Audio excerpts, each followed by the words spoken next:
Welcome, my soft-thinking listener. You've found yourself in the company of a sleepy sloth once again. A slow, scientifically minded fellow, who enjoys facts about new and ancient water drainage, and things that, well, gently trickle away. I must tell you something before we begin. Today, I consider myself a scientist in very plumbing. A scientist wannabe, who is almost always correct, except for those few times when I am not. But even then, I prefer to drift gently onward, rather than fuss over it. Because what truly matters is the information itself. Before I start, please, let me know, what is the most boring thing you would secretly love hearing about? Let me know gently, in the comments. Now, let us begin today's episode with the earliest urban drainage systems. Let us drift first to around 4,000 years before the Common Era, into the Indus Valley, in the settlement known as Harappa. It is said that here we may find the earliest known urban drainage systems, and they were not flashy, not grand, but humble, brick-lined channels. Simple, rectangular bricks baked in kilns, placed one after another, making a corridor for water and other things to slip away. These channels were sometimes covered, sometimes left open, and though the water they carried may not have been pleasant, the thoughtfulness of their design was quiet, almost tender. One could say, these channels whispered of community life, people caring enough to think of where water should go, so that the streets did not flood, so that daily life flowed in an orderly, predictable manner. This fact is not exciting. Not even a little bit. And that is just perfect. From there, let us shuffle very, very slowly to around 3500 BCE, in Mesopotamia. A land between rivers, where open drains and rudimentary sewers began to appear. These were often shallow trenches carved into the earth, sometimes lined with clay, sometimes left bare, guiding rainwater and household waste away from streets. The word rudimentary means unfinished, simple, the earliest stages of something. And that is what these drains were. Just grooves, sometimes covered with stone slabs, but often exposed. They worked not through complexity, but through gravity, the slow inevitability of water seeking its lowest point. Imagine, if you will, not the bustling life of the Mesopotamian city, but only the trickle, the quiet channel where water makes its way past clay walls. You may not care, and that is completely fine. Let us float, very gently, onward to around 3000 BCE, in Egypt. Along the Nile, in its calm and rhythmic floods, small settlements built drainage channels to manage excess water. These channels were both practical and deeply tied to survival. They guided floodwaters away from homes, letting them seep instead into fields, enriching the soil, and sustaining crops. The channels were not flashy constructions but simple grooves and shallow runs, often reinforced with stone or compacted earth. To imagine them is to imagine stillness after a flood. Quiet earth soaking in water. Farmers watching channels that are not grand works of engineering, but steady little helpers. Nothing in them is urgent. Just water, moving at its own slow pace. But first, a little detour to the Indus Valley once more, around 2800 BCE. Here, the humdrum miracle of private and public latrines connected to covered drains appears. Imagine a row of clay brick homes, each with small chambers for sanitation, and beneath those chambers, drains covered with heavy slabs. Waste was guided away, out of sight, beneath a world of footsteps. It was, in a way, the beginning of hidden infrastructure, the unseen veins of a city. The thought of someone carefully placing each cover stone, making sure it aligned just so, is not thrilling. And that is the beauty of it. Now, let us arrive, slowly and inevitably, at about 2500 BCE in Mesopotamia, where cities like yours developed street-side drainage channels. These were broader, open systems running alongside the road, catching rain and refuse. They were not glamorous. Just shallow side companions to the street. Yet, when it rained, they carried away water with steady patience, keeping the clay bricks of the roadway from softening too much. They were the quiet custodians of city streets, doing their task day after day, century after century, with no one stopping to admire them. And now, you are one of the rare few who has stopped to notice. Softly, let us wander into the world of Egypt around 2300 BC, where the gentle stirrings of sewage channels began to weave themselves into the careful planning of urban life.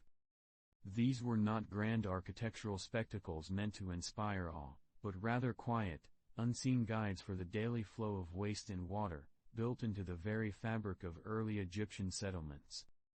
Imagine the narrow streets, lined with sun-baked mud brick walls, and beneath them, shallow channels carved with patience, guiding away what people preferred not to linger upon. The channels were often simple, but their placement revealed foresight, aligning with streets, following gentle slopes, and connecting to larger conduits. It was as though the city itself exhaled, allowing used water to drift out and away, preventing the stagnation that could breed discomfort. The Egyptians, so often remembered for pyramids and temples, also gave their quiet thought to these humbler arteries of sanitation, ensuring that the unseen necessities of life were not neglected. And when one imagines the flow through these channels, it is not dramatic, but steady, slow, and almost meditative. Much like the Nile's own seasonal rhythm. Drifting forward, we arrive around 2000 BCE in the Indus Valley once again, where an even more sophisticated sense of domestic order took form. Here, individual houses often had access to waste disposal systems, something remarkably advanced for the time. Picture rows of neatly baked brick homes, each with small bathing areas or latrines, and beneath them, brick-lined drains leading into covered channels that ran through the city. These were not isolated conveniences but part of a larger, interconnected system, carefully laid out with right angles and consistent gradients. Some drains were covered with heavy stone slabs, removable for cleaning, while others ran discreetly beneath courtyards. To walk through such a city would have been to tread unknowingly above a hidden world of channels, a network humming with the quiet duty of keeping the streets dry and the homes clean. It was not glamour but balance, an early glimpse of collective concern for public well-being. And yet, when seen through sleepy eyes, this network feels less like a technological marvel and more like the city's heartbeat, pumping away what was not needed, preserving stillness above. And so, we drift into Mesopotamia around 1800 BC, where clay itself was molded into hollow pipes, forming one of the earliest known ways to channel wastewater with precision. These clay pipes, often cylindrical and fitted together end to end, carried liquids beneath the ground. The material, fired and hardened, resisted decay better than simple trenches, allowing flows to be directed more efficiently. Some were buried along streets, while others connected directly to larger drains, forming a layered structure of waste management. The texture of these pipes, rough but enduring, spoke of human hands shaping earth into tools not for beauty, but for practicality. To imagine them is to picture workers pressing wet clay into molds, letting them dry in the sun, and then firing them to create something that would serve quietly for generations. Gravity, again, was the silent partner in this process, pulling the wastewater gently along, out of sight and out of mind.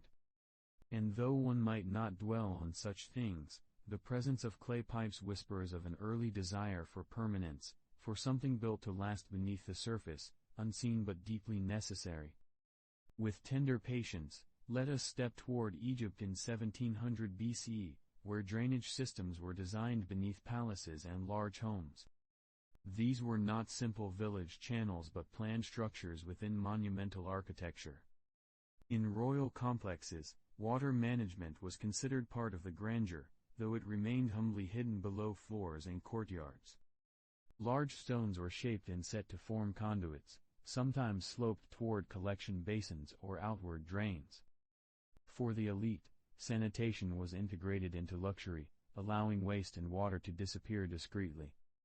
Imagine the echo of footsteps on polished stone above, while beneath, in the shadowed silence, water slipped away unseen.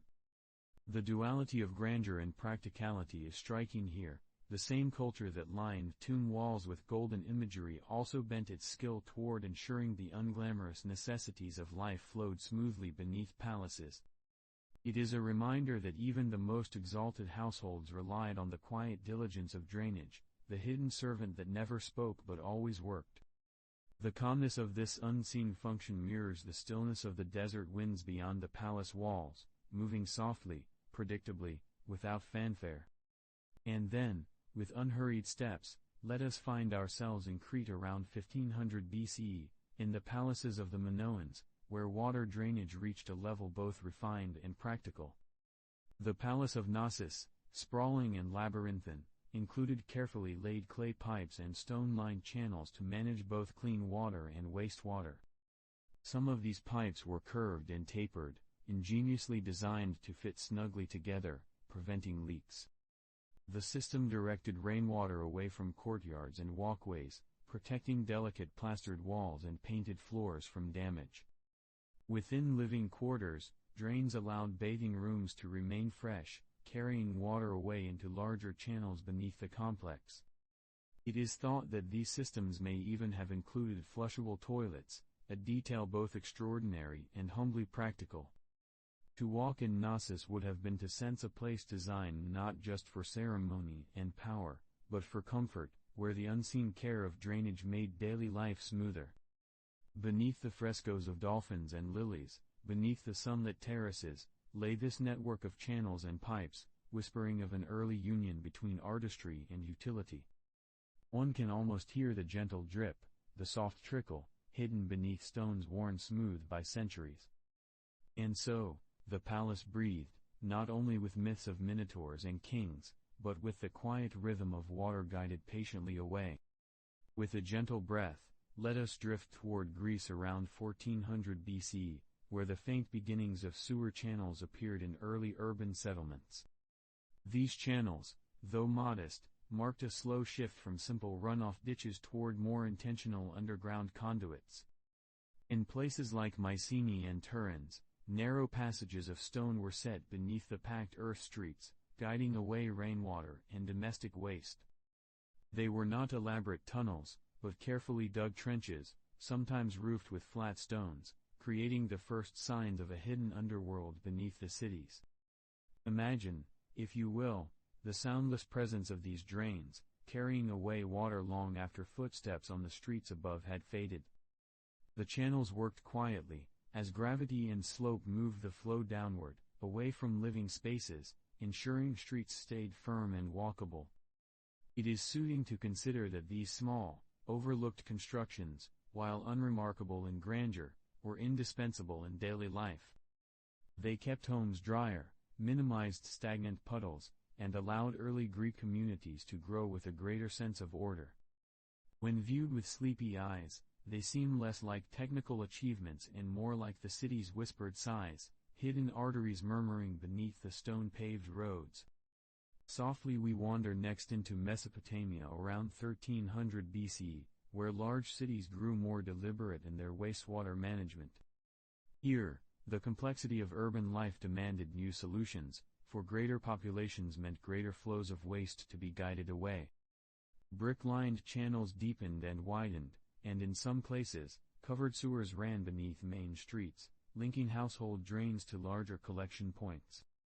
Clay pipes, already known, were used with increasing consistency, fitted carefully so that water could be carried farther without interruption. Archaeological traces in cities like Babylon suggest that sections of these sewers were large enough to be entered for cleaning, a sign of maintenance and planning. Imagine workers, quietly tending these shadowy corridors, ensuring that the unseen systems continued their work. To the residents above, This hidden world was invisible, yet its effects were felt in the smoother functioning of city life.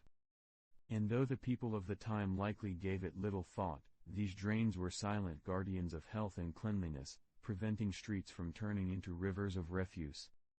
The thought is plain, almost dull, and yet profoundly calming, that even in such distant centuries, humans turned their minds to the slow but constant flow of water.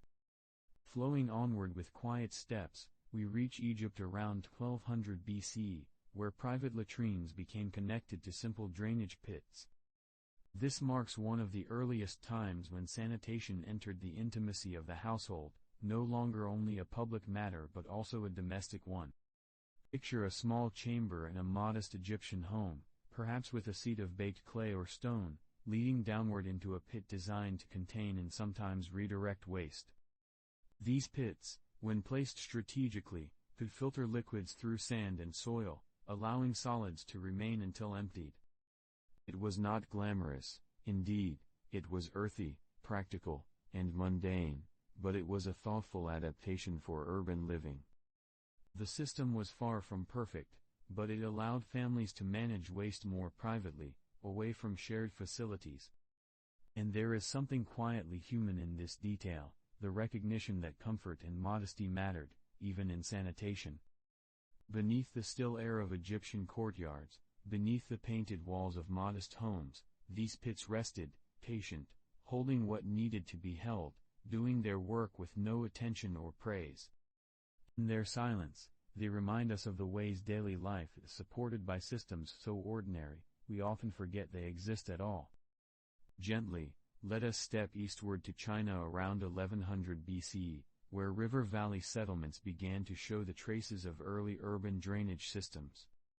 The Yellow River and Yangtze River basins provided fertile ground for agriculture, but also carried the risk of flooding and stagnant waters. To address this, communities carved shallow channels and dug ditches that guided both excess rainwater and household runoff away from clusters of homes. Some were lined with packed clay, shaped carefully to prevent collapse, while others remained open, simple grooves cut into the earth. These systems, though primitive, displayed a growing understanding of collective needs. Villages worked together to keep their living spaces dry, to manage the heavy rains, and to maintain pathways through muddy terrain. In these small adjustments, one sees the beginnings of civic cooperation, not in great monuments, but in the soft, unnoticed labor of drainage. The channels themselves whispered of harmony with the land, flowing in the same direction as the rivers, echoing the rhythm of natural watercourses. Their soundless purpose was to keep life just a little more comfortable, and in their plainness, they became part of the quiet fabric of settlement life.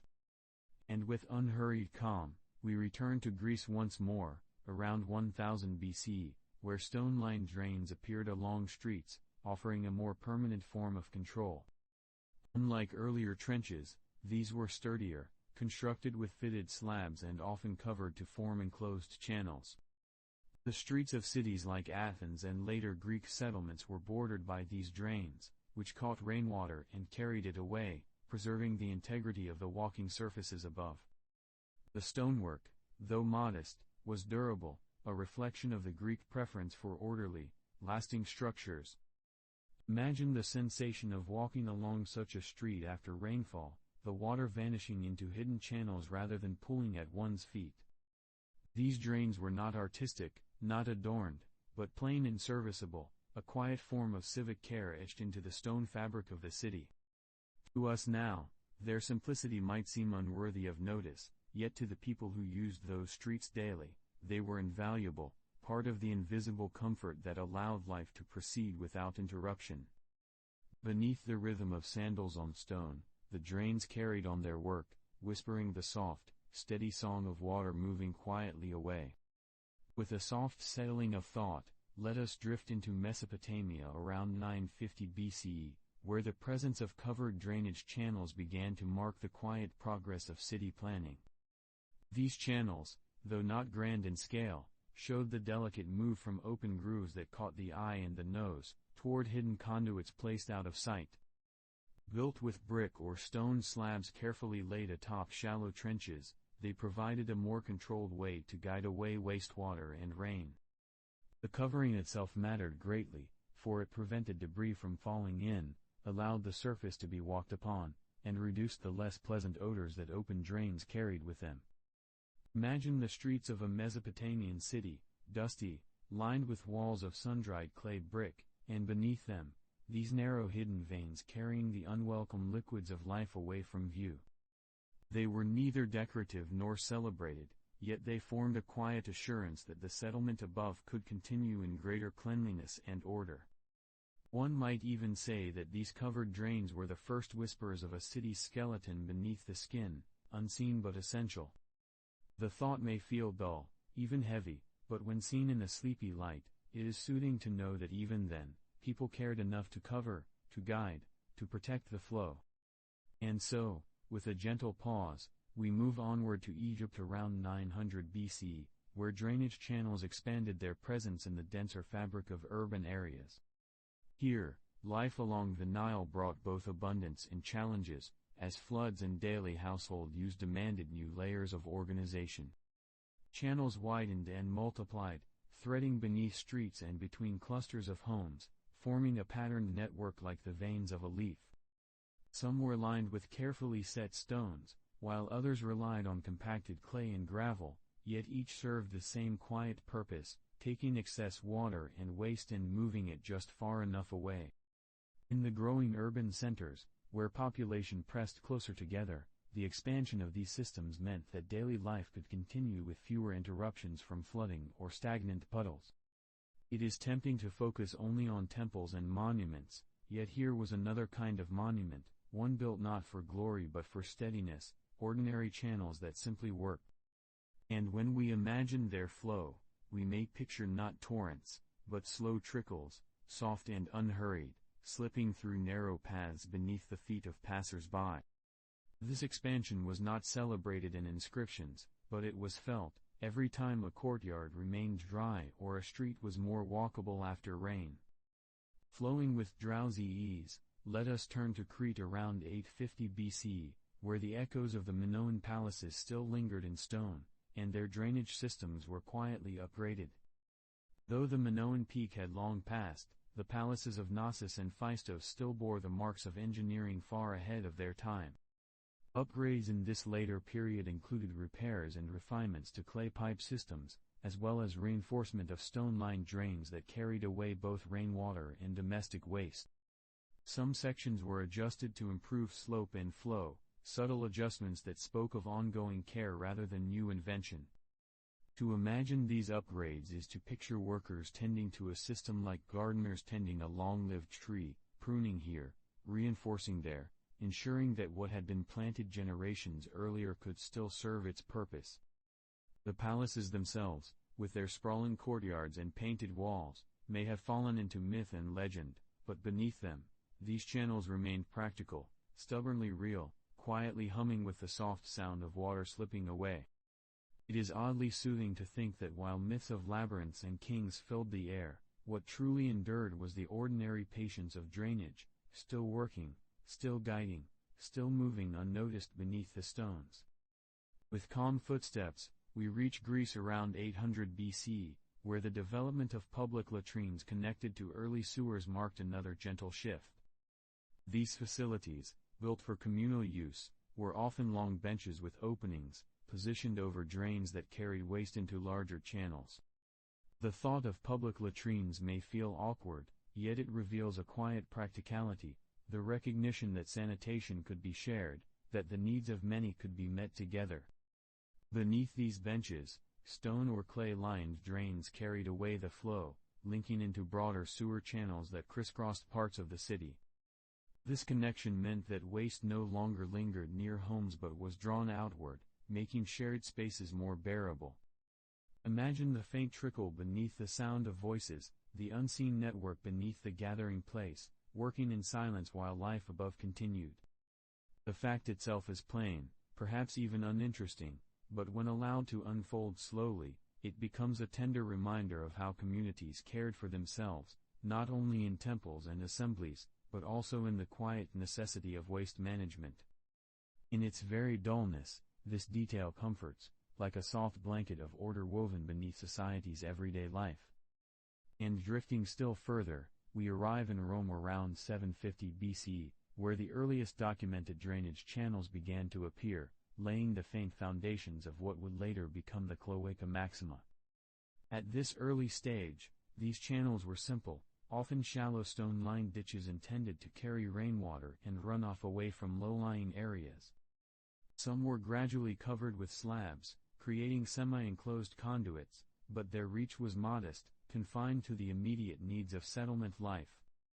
Yet even in their simplicity, they reflected a Roman tendency toward organization, the first stirrings of what would one day become vast public works. To walk above them then would have been to see little, just the surface of ordinary streets, but beneath lay the whisper of an idea, that water could be mastered, guided, and hidden. The earliest records of these drains are sparse, yet they linger in archaeological traces, reminding us that even great systems begin humbly. Their flow was not forceful, not fast, but steady, slipping beneath stones in the quietest of currents. And in that current, one can almost hear the slow beginning of Rome's long relationship with water, a relationship that would shape not only its streets but its very identity. With a softened drift of thought, let us meander toward China around 700 BC, where the design of cities began to include drainage systems woven carefully into their very layouts. In early planned settlements, especially in the Zhou dynasty period, streets were not placed haphazardly but aligned in orderly grids, and along these structured patterns, channels for water were set to flow.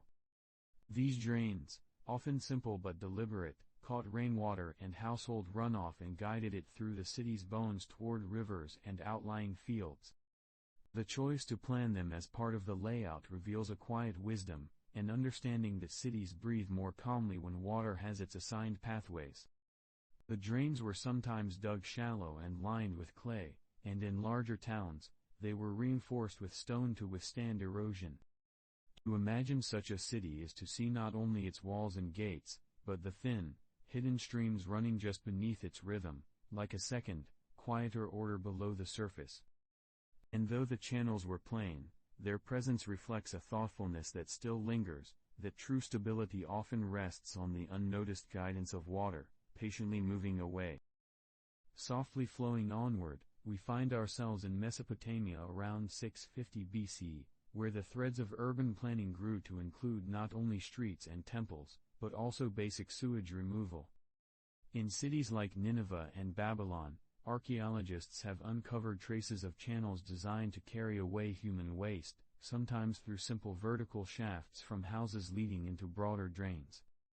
These were not elaborate sewers as later civilizations would create, but rudimentary systems acknowledging that waste needed to be carried away for settlements to remain habitable. Some channels were built of baked brick, others dug into the ground and lined to resist collapse. The fact that sewage removal was part of the design at all speaks to a maturing sense of civic responsibility, a realization that the unseen could still shape the scene. Picture the crowded streets, buzzing with life, and beneath them these narrow conduits pulling waste downward, out of the lived space, into a quieter, hidden current. It is not glamorous, not even pleasant, but it is soothing to think of this invisible effort, quietly keeping a growing city from drowning in its own presence. With gentle patience, let us wander into Greece around 600 BC, where wastewater began to be deliberately channeled away from public areas. Greek settlements, with their gathering spaces, marketplaces, and temples, needed to be kept dry and walkable, so drains were placed along the edges of agora floors and beneath stone-paved streets. These channels, often lined with carefully set stones, guided water away toward rivers or natural depressions. To picture this is to see an agora after rain, the flagstones shining faintly as the last of the water slips away into hidden crevices, leaving the surface usable once more. The effort was subtle but transformative, for it allowed public spaces to retain their dignity and their usefulness. Wastewater, which might have stagnated in pools, instead found its quiet journey outward. The Greeks, known for their architecture and philosophy, also turned their minds to this humble matter, ensuring that daily life flowed more smoothly. The drains themselves, simple and often overlooked, served as silent guardians of cleanliness, working day and night beneath the very places where society gathered to speak, to trade, and to live. And with a soft exhale, we return to Egypt around 550 BCE, where drainage systems were thoughtfully integrated with water supply, showing a balance between what flowed in and what was carried away. The Egyptians, long practiced in harnessing the Nile's waters, began to link channels that brought fresh water with those that removed used water, creating an early form of balanced infrastructure. Some channels were lined with stone and brick, carefully sloped so that inflows and outflows did not mingle, but complemented one another in serving urban life. This dual system meant that households could draw from cisterns or diverted canals while knowing that waste and runoff would also find a path away. To consider this is to sense a gentle rhythm, like the inhale and exhale of a city breathing, the intake of clean water, the release of soiled water, a balance that allowed life to continue more comfortably.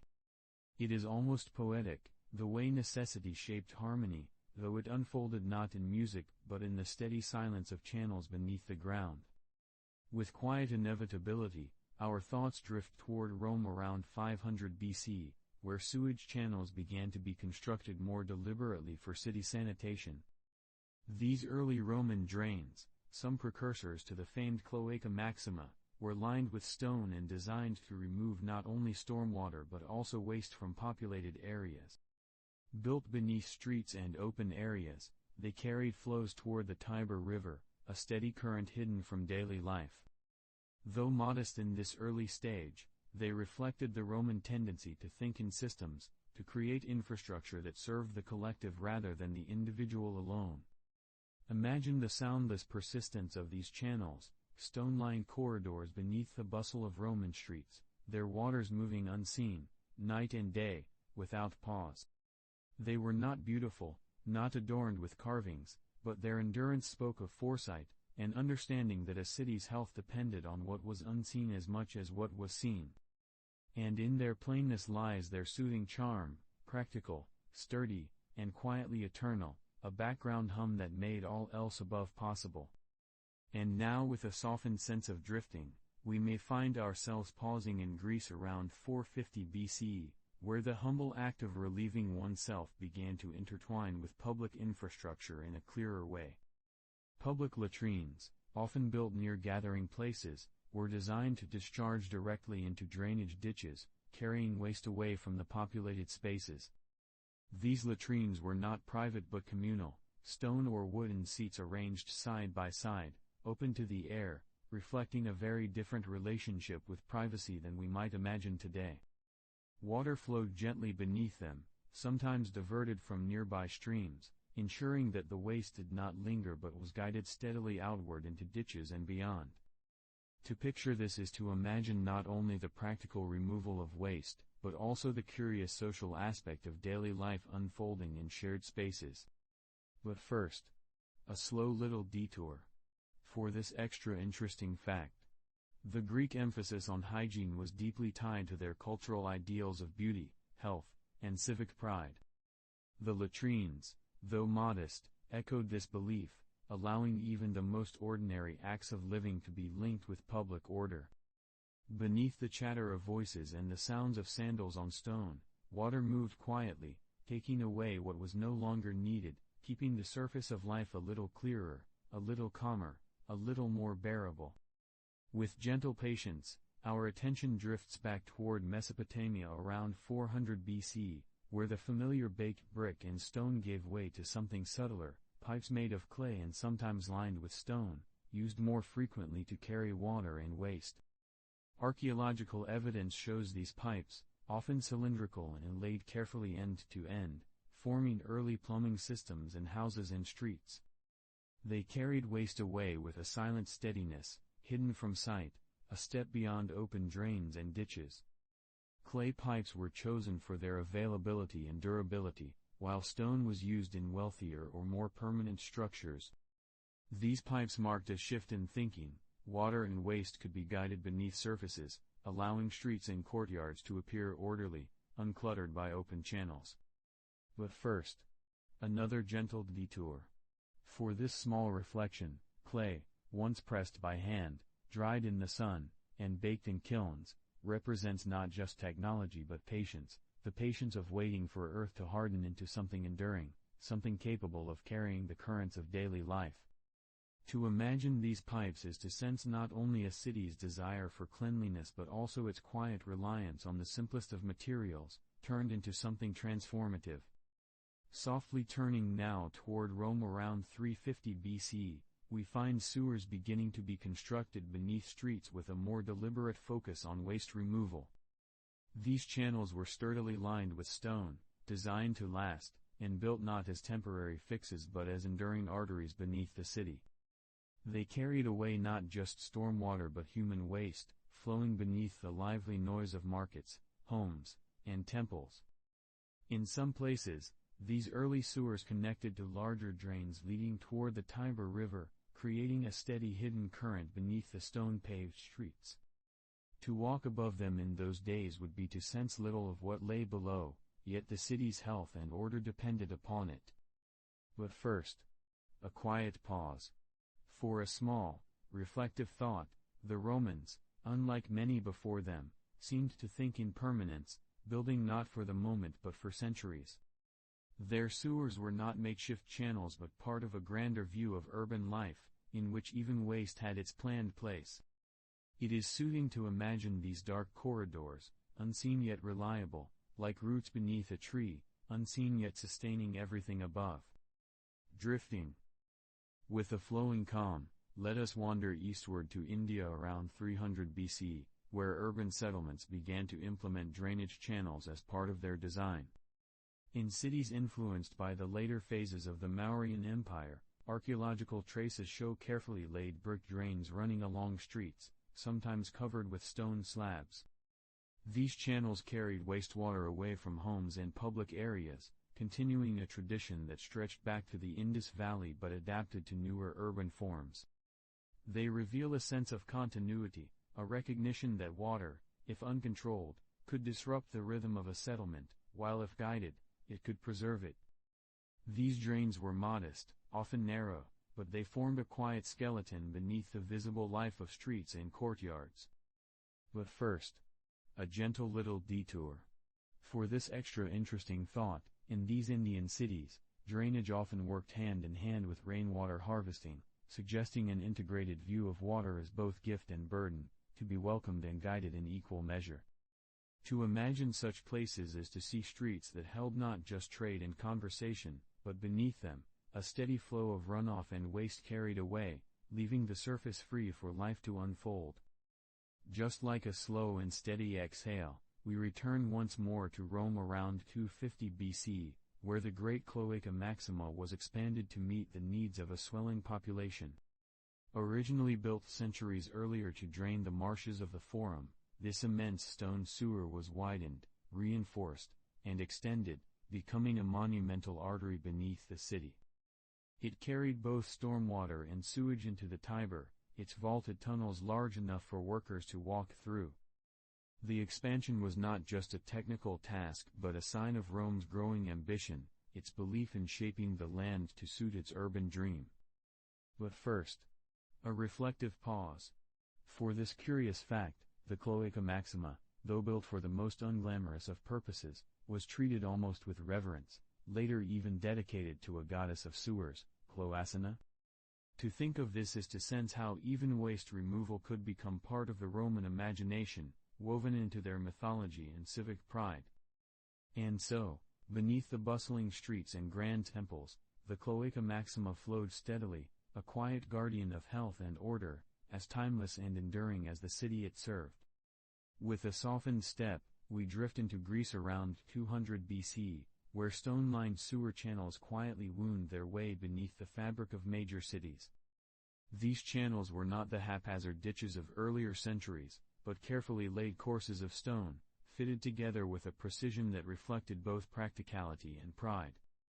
They carried away stormwater and household waste, protecting marketplaces, temples, and theaters from the disruptions of stagnant water.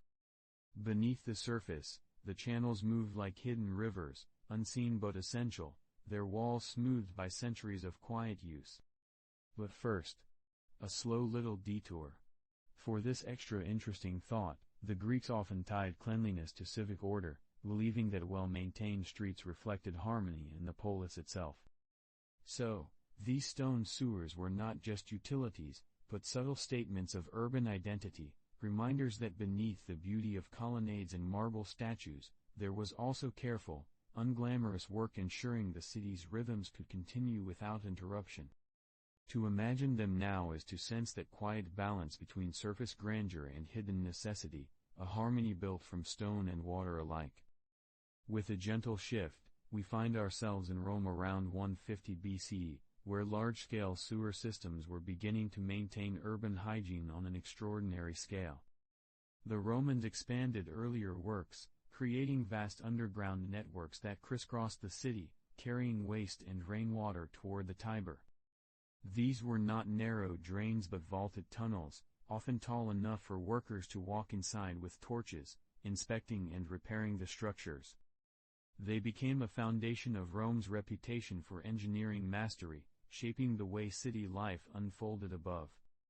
But first, a soft little detour. For this reflective note, the Romans viewed water as both a source of life and a threat, and by mastering its flow, they demonstrated their control over nature itself. These sewer systems were, in their own way, as much a triumph as aqueducts or roads, for they allowed the city's millions of inhabitants to live in dense spaces without drowning in their own refuse. Beneath the clamor of carts and footsteps, the sewers whispered steadily, unseen guardians of Rome's order and health. Moving on. With a flowing calm, we drift eastward to China around 100 BCE, where drainage channels threaded through urban centers and palace complexes alike. Archaeological remains from the Han Dynasty reveal brick and stone-lined drains, carefully constructed to carry away both wastewater and rain, preserving the symmetry and harmony of imperial residences. In palaces, drainage systems often ran beneath courtyards, ensuring that ceremonies and daily life unfolded on dry, unspoiled ground. In cities, they directed water into rivers or irrigation ditches, balancing practical sanitation with agricultural needs. But first, a thoughtful pause. For this extra detail, the Chinese concept of feng shui, though often associated with placement of buildings and objects, also influenced water management, reflecting the belief that flowing water brought both health and fortune when guided properly. These channels, then, were more than practical, they were part of a worldview in which cleanliness, order, and cosmic balance intertwined. To imagine their steady trickle is to picture a city where life's movements, from market trade to imperial ritual, rested quietly on the dependable rhythm of water carried away below. With quiet curiosity, we return to Rome around 50 BCE, where the great sewer networks were being linked directly to public baths and latrines. In these vast bathhouses, heated waters and marble pools welcome citizens from all walks of life, and beneath them, channels carried away used water and waste. Public latrines, often fitted with long benches of stone, emptied directly into the sewers, allowing continuous cleansing by streams of water diverted from aqueducts. The system was both ingenious and communal, reflecting the Roman tendency to merge public life with shared infrastructure. But first, a soft little detour. For this curious reflection, the Roman latrine was as much a place of conversation as relief, with people sitting side by side, unbothered by the intimacy, discussing politics, trade, and gossip while water flowed quietly beneath. The connection to the sewers made such spaces possible on a grand scale, integrating hygiene with social ritual. To picture it is to see both the surface chatter and the hidden movement below, bound together in a rhythm that kept Rome vibrant and alive. Just like a hushed sense of wonder, we arrive at 1C, when Roman engineers refined sewage networks with even greater use of brick and stone. These materials offered not only durability but also a precision of form, allowing sewers to be constructed with arched ceilings, smooth walls, and carefully graded slopes. The refinement meant that waste moved more efficiently, maintenance was easier, and the networks could expand with the growing demands of the empire. Beneath the bustling metropolis, sewers became enduring monuments of practicality, built with the same careful craftsmanship as aqueducts and amphitheaters. But first, a slow little detour. For this extra observation, Roman bricks, stamped with marks from workshops, carried a kind of signature, meaning that even hidden beneath the streets, there were traces of artisans who shaped the empire's foundations. Each brick, each arch, became part of a collective effort to make Rome's hidden veins as strong as its visible skin. And so, while the forums and temples gleamed above, the quiet tunnels below carried on their endless duty, ensuring that the city's brilliance was never dimmed by neglect of the unseen. Now we drift into India around 50 CE, where drainage channels and soak pits were carefully implemented in settlements that balanced tradition with practicality. These systems often combined open channels that carried wastewater away from homes with soak pits, simple, stone-lined cavities designed to allow liquid to seep gently into the ground, filtering through layers of soil before returning quietly to the earth. Such designs reflected an understanding of natural processes, relying on slow percolation rather than forceful expulsion. But first, a slow little detour. For this extra interesting thought, in some places, the pits were layered with gravel or sand, materials chosen not for grandeur, but for their quiet ability to catch impurities and soften the flow of water. This was less an act of engineering spectacle and more one of humble patience, using the land itself as a silent partner in sanitation. To picture these soak pits is to imagine a rhythm of disposal so unhurried that it echoed the timeless cycles of soil, stone, and seepage, an almost invisible technology, yet one that quietly sustained daily life with dependable calm. With a gentle step, we find ourselves in Rome around 100 CE, where the Cloaca Maxima continued to serve steadfastly as the city's main sewer. Originally begun centuries earlier, this monumental channel had by now been refined and expanded, running like a hidden artery through the city's depths, drawing in stormwater and waste from streets, baths, and latrines, and delivering it into the Tiber. Its vaulted stone passages were so large in places that boats could pass through, a scale that seems almost extravagant for something so unglamorous. But first, let us pause for a soft little detour. For this curious note, the Cloaca Maxima was so enduring in its construction that parts of it still exist today, a reminder that Rome's greatest works were not only in temples or colosseums but in the unseen infrastructure that supported ordinary life. Imagine, if you will, the constant trickle and rush within its stone corridors, a soundless guardian ensuring that the grand avenues above remain dry, clean, and livable. In its quiet, ceaseless work, it was as mighty in function as any aqueduct arch gleaming in the sunlight.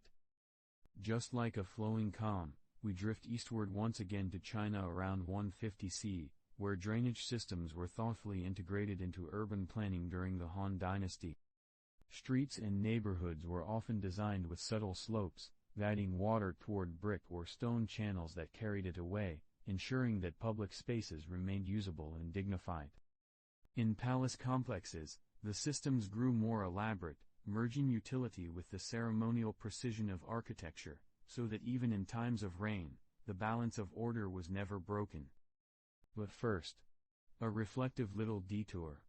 For this extra note, drainage in Chinese cities was not an isolated concern but was linked to the wider practice of aligning towns with principles of harmony, ensuring that water flowed in ways that mirrored cosmic balance.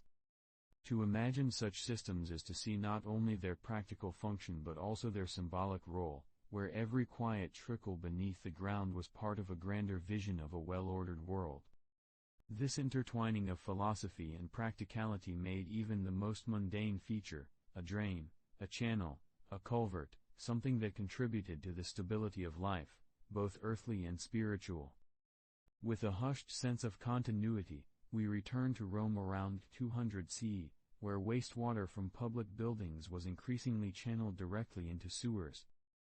Theaters, basilicas, and great baths each relied on large gatherings of people, and with such gatherings came the need for steady sanitation. Aqueduct-fed water supplied these spaces generously, and after serving its purpose, whether in fountains, pools, or washing, it was guided downward into the sewer networks, ensuring that waste was carried away without disrupting the rhythm of civic life. But first, a soft little detour. For this thoughtful note, the Romans understood that water used once was not wasted if it could still serve another purpose on its way out. The cascading of water from one use to another, from splashing pools above to hidden channels below, created a layered system where efficiency and cleanliness were intertwined.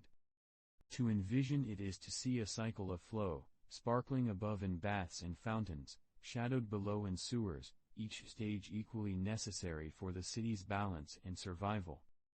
Drifting on like a lingering stillness, we arrive in Europe around 250 CE, where early Roman-influenced drainage systems began to appear in provincial towns across the empire. In places far from the capital, in Gaul, Britain, and along the frontiers, smaller versions of Rome's great sewers were adapted to local needs. Some were modest stone-lined ditches, others underground channels patterned after the Cloaca Maxima, though on a reduced scale. These systems reflected both the spread of Roman engineering and its flexibility, capable of being reshaped to fit climates, soils, and urban layouts far removed from the heart of Italy. But first, a gentle little detour. For this extra observation, the spread of drainage systems marked not only a practical improvement but also a kind of cultural imprint, a quiet Roman signature in the ground itself. To think of a provincial town adopting a sewer is to see a blending of traditions, the local landscape meeting Roman order, resulting in small but meaningful harmonies. And though these systems were not as grand as those in Rome, they carried the same enduring purpose, to allow human settlements to grow without being overwhelmed by the very water and waste they produced. In their own quiet way, they were threads in the vast, unseen web that bound the empire together. With a softened drift of thought, we arrive in China around 300 CE, where urban drainage was enhanced with a quiet combination of canals and pits. These were not the great monumental constructions of empires seeking to display power, but rather calm, deliberate features woven into the fabric of city life. Canals guided excess water gently away, while pits absorbed and filtered what remained, allowing the ground itself to assist in the endless rhythm of cleansing. The pairing of open and concealed methods revealed an appreciation for both visibility and invisibility. Water could be guided where one could see, and absorbed where one could not. But first, a slow little detour. For this extra interesting fact, canals in Chinese cities often doubled as part of transportation or irrigation networks, meaning that drainage was never entirely separate from the larger systems that sustained life. To picture such canals is to imagine water that carried refuse in one direction, but perhaps also nourished fields in another, its movement as versatile as it was ordinary. This balance between necessity and utility gave Chinese urban life a steady, unhurried resilience, where the unseen details of sanitation became one with the broader currents of daily survival. With a gentle turning, we find ourselves in Rome around 350 CE, where the sewers were supplemented with both lead and terracotta pipes. These pipes extended the reach of the great underground channels, guiding wastewater from buildings and smaller streets into the larger network.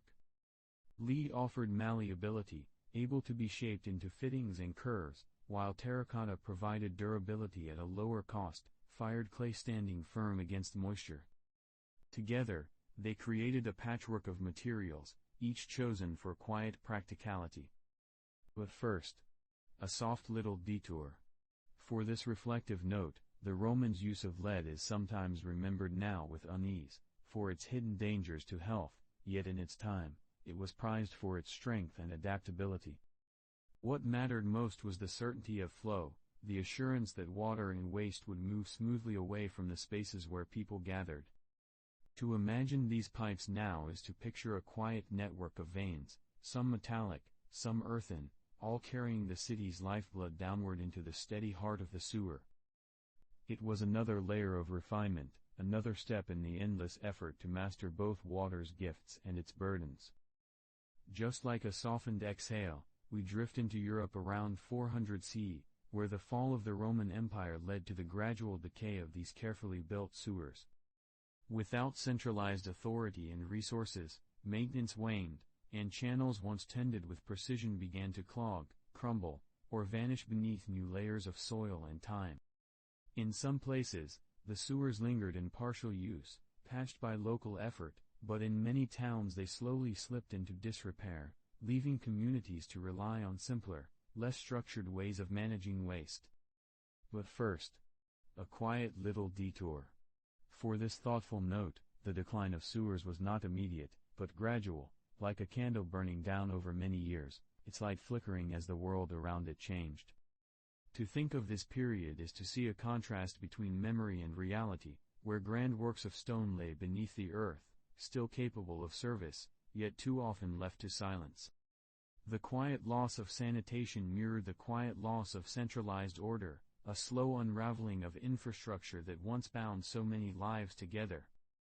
And still, beneath fields and villages, remnants of those channels remained, patient witnesses to both human ingenuity and human forgetfulness. With a soft, meandering step, we move toward India around 450 CE, where drainage channels continued to be used in large cities. Even as other regions experienced decline, Indian urban centers sustained systems of orderly channels, guiding wastewater away from streets and dwellings. These channels were often constructed with brick or stone, leading into pits or rivers, ensuring that public spaces retained cleanliness and function.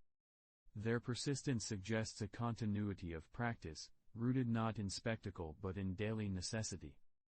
But first, a gentle little detour.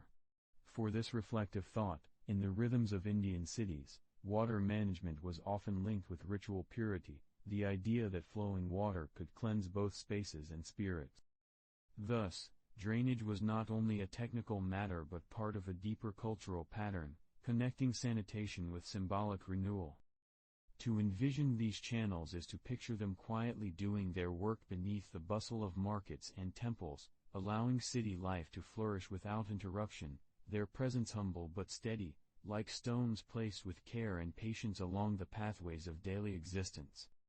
With a lingering calm, we return to China around 500 CE, where urban sanitation was maintained through simple drainage systems, pared back from the complexity of earlier centuries yet still attentive to necessity. Channels, ditches, and pits ensured that rain and waste could be carried away, keeping settlements livable even as political structures shifted. The simplicity was not a failure, but a practical adjustment, an embrace of methods that could be maintained without the grandeur of vast engineering works. But first, a soft little detour. For this quiet observation, sometimes, the endurance of a system lies in its plainness, in being easy to repair, replicate, and understand, even in unsettled times. These modest drains, though unremarkable, were enough to sustain urban life, proving that sanitation need not always be a grand achievement to be effective. To imagine them is to see the persistence of human ingenuity in its gentlest form, where survival rests not on monumental works but on small, dependable features woven quietly into the flow of daily life. Just like a softened sense of drifting, we find ourselves in Europe around 550 CE, where early medieval towns turned to the quiet practicality of pit latrines. These were simple excavations, dug into the ground, lined in some cases with wood or stone, and used by households or small communities to contain human waste. Unlike the elaborate sewers of Rome, these latrines were modest and easily built, relying on depth and location rather than complex engineering. Their placement was often on the edges of settlements, ensuring that the smells and risks of contamination were kept at a distance from daily life. But first, a slow little detour. For this extra interesting fact, archaeological evidence shows that many pit latrines preserved seeds, bones, and other traces of diet, becoming quiet time capsules of what people once ate and discarded. To think of them now is to imagine not only their function in sanitation, but also their unintended role as keepers of memory, holding fragments of meals and medicines long after the towns themselves had changed. Though unremarkable in design, These latrines marked an essential adjustment, a way of coping with the decline of large-scale systems while still tending to the enduring human need for cleanliness. With a gentle turning, we drift toward the Middle East around 600 CE, where cities such as Baghdad began to develop sewage systems of striking refinement. These systems integrated covered drains and channels that carried waste away from homes, allowing crowded urban centers to remain livable. The designs reflected both engineering skill and a cultural emphasis on cleanliness, which held deep spiritual as well as practical significance. But first, a soft little detour. For this thoughtful detail, Islamic teachings placed high value on hygiene, and this cultural foundation encouraged the building of systems that supported both bodily and communal purity. To envision Baghdad's streets is to imagine bustling markets where goods and spices filled the air with fragrance, while beneath the ground, hidden channels ensured that waste was carried quietly away, preventing filth from overwhelming the senses. This layered harmony, vibrant life above, silent sanitation below, helped the city sustain its role as a thriving center of trade, learning, and culture.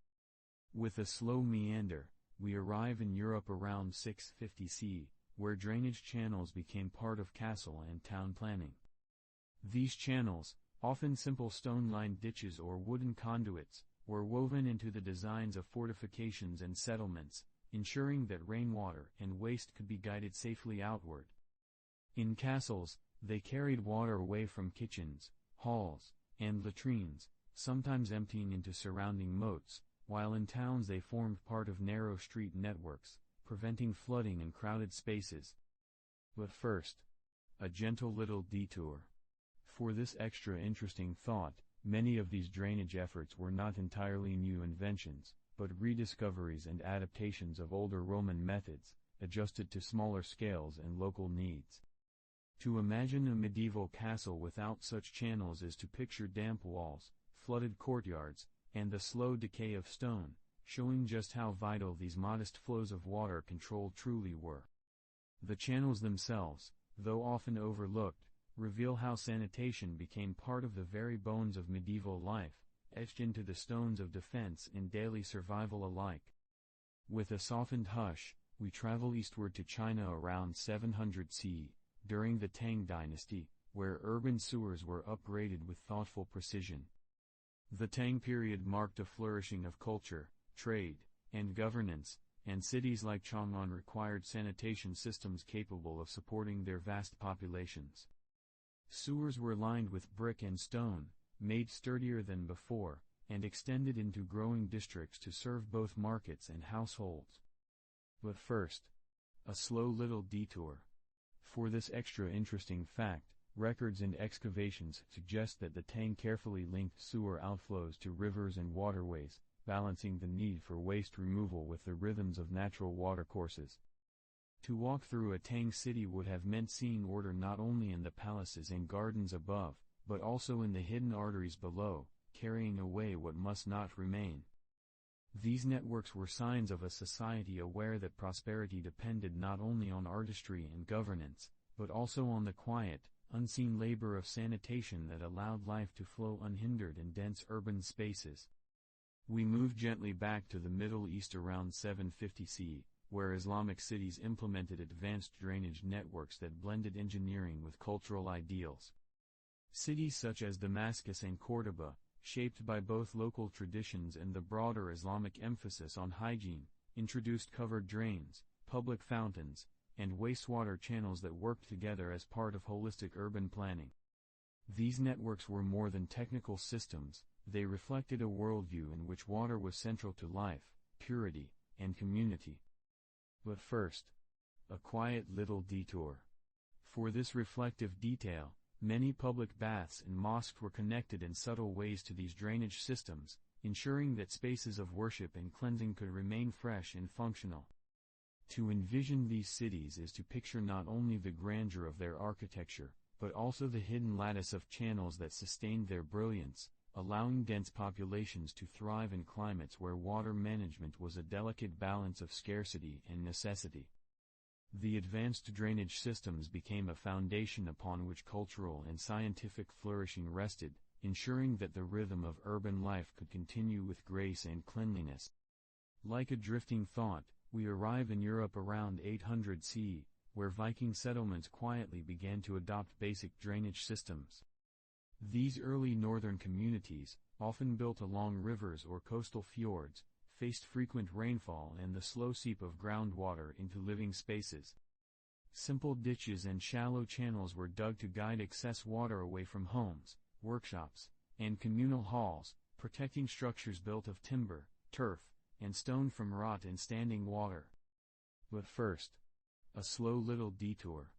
For this extra interesting fact, in some Viking sites, the channels were complemented by rudimentary soak pits, or gravel-lined depressions, allowing water to percolate gently into the soil, a method both modest and remarkably effective. To picture these channels is to imagine a quiet landscape of sod-roofed longhouses, with small streams of water disappearing discreetly into the earth, unseen yet indispensable to daily life. Their simplicity belied an intuitive understanding of how water interacts with settlement, and though the systems were unadorned and small-scale, they provided the necessary rhythm of removal and absorption that allowed communities to thrive even in damp climates. In these flows, one senses a patient attention to the practical, a quiet acknowledgement that human habitation, no matter how remote, requires the gentle guidance of water. With a calm, flowing pause, we drift to China around 850 CE, where large cities maintained combined sewer and water systems, demonstrating an intricate attention to both utility and urban order. Canals, drains, and conduits worked in tandem to carry away waste while supplying clean water to public spaces, baths, and residences. The dual function of these networks reflected careful planning, ensuring that water could be directed according to need, whether for sanitation or daily life. But first, a soft little detour. For this extra interesting thought, the integration of supply and disposal highlights a sophisticated grasp of hydraulics, where engineers had to consider slope, material, and connection points to prevent contamination while preserving continuous flow. To imagine such a system is to picture a city pulsing with water, above and below, its streets alive with quiet currents that simultaneously nourished and cleansed. The careful placement of channels and reservoirs allowed urban life to flourish, with each stone, brick, and culvert contributing to a stable, enduring rhythm of sanitation that was both practical and quietly elegant, harmonizing human activity with the movement of water through the environment. With a gentle step, we move southward to India around 900 CE, where drainage was increasingly integrated with street planning, creating a subtle but enduring order within urban layouts. Streets were designed with gentle slopes, guiding rainwater and wastewater into brick-lined channels and sometimes into adjacent soak pits. This approach ensured that walking paths, marketplaces, and courtyards remained usable during the frequent monsoon rains, preventing the stagnation of water that could invite disease. But first, a slow little detour. For this extra interesting note, in some urban centers, drains were aligned with public wells, gardens, and community spaces, reflecting a conscious effort to merge utility with the spatial logic of the town. To picture these channels is to imagine streets alive with quiet flow, invisible yet essential, allowing people to carry on their daily lives without interruption. The integration of drainage into street planning was less a spectacle and more a manifestation of practical foresight, a patient attention to order that ensured the city could function in harmony with both rainfall and human activity. In these slow-moving currents, the urban rhythm was preserved, modest yet remarkably enduring. With a hushed curiosity, we arrive in Europe around 950 CE, where medieval towns implemented rudimentary sewer channels beneath their winding streets. These channels, often stone-lined or simple open ditches, guided water away from homes, marketplaces, and communal spaces, protecting timber structures from decay and streets from flooding. The channels were not uniform, varying in width, depth, and construction depending on local resources and terrain, yet their purpose remained constant, to manage water and waste with as much quiet efficiency as possible. But first, a gentle little detour. For this extra observation, Some towns combined drainage with the flow of smaller streams, directing runoff toward nearby rivers, while others relied solely on gravity-fed conduits that meandered beneath the settlement. To imagine such sewers is to sense the patient care embedded in even modest urban planning, where human activity and environmental forces were reconciled through careful, if simple, channels of flow. The systems were utilitarian, understated, yet essential, reminding us that even in early medieval Europe, human ingenuity quietly labored to harmonize daily life with the imperceptible rhythms of water beneath the streets. Like a soft, drifting thought, we journey to the Middle East around 1000 CE, where sewers were constructed in Cairo to support urban sanitation. The city, growing in population and complexity, required organized channels to carry wastewater and stormwater away from densely inhabited areas. Stone and brick conduits ran beneath streets and courtyards, linking private residences, public baths, and marketplaces to larger drains that ultimately emptied into natural waterways. But first, a slow little detour. For this extra interesting fact, the Cairo system sometimes incorporated sedimentation pits, where heavier particles settled before water continued along its course, a subtle yet effective method for maintaining cleaner flows in the city's arteries. To envision these sewers is to see the hidden underbelly of a bustling metropolis, where careful design ensured that the visible vibrancy above, markets, mosques, and homes, was supported by the quiet, unceasing work of moving water and waste below.